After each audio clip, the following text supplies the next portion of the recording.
Let me ask each of you directly. Would you want this in your backyard?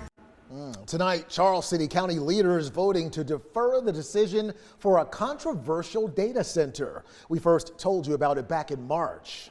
Now, since then, 8 News reporter Sarah Molina has been following its development. She joins us from Charles City County with all the details on this. Sarah. Well, Heather, it was a packed house here at the Charles City County Board meeting room with dozens of neighbors coming out to voice their frustrations with the proposed data center. And this is the second time this vote has been deferred. You're swimming in the water with sharks right now.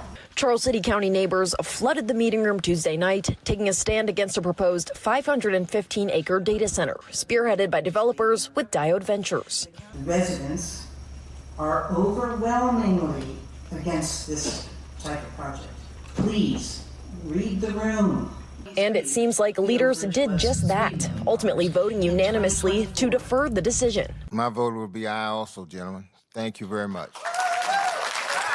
Leaders spent the evening listening to neighbors voice concerns one by one. Let me ask each of you directly.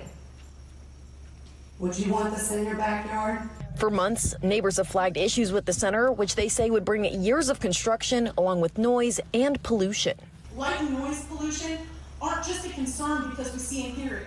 Hundreds of neighbors live near the site, which will be off of Charles City County and Roxbury roads. But board members say that since the 1970s, the area has been identified for this kind of use. Using an outdated vision to justify a massive industrial facility in 2025 is completely out of touch.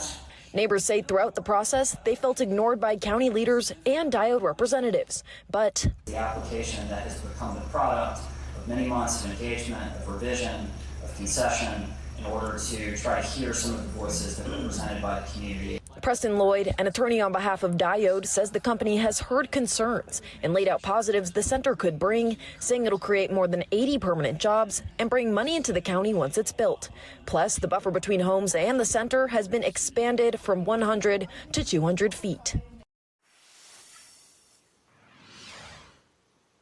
Now, neighbors say that this deferral is better news than an approval, but the fight isn't over. The vote will now take place in August. Live in Charles City County tonight, I'm Sarah Molina, 8 News. With that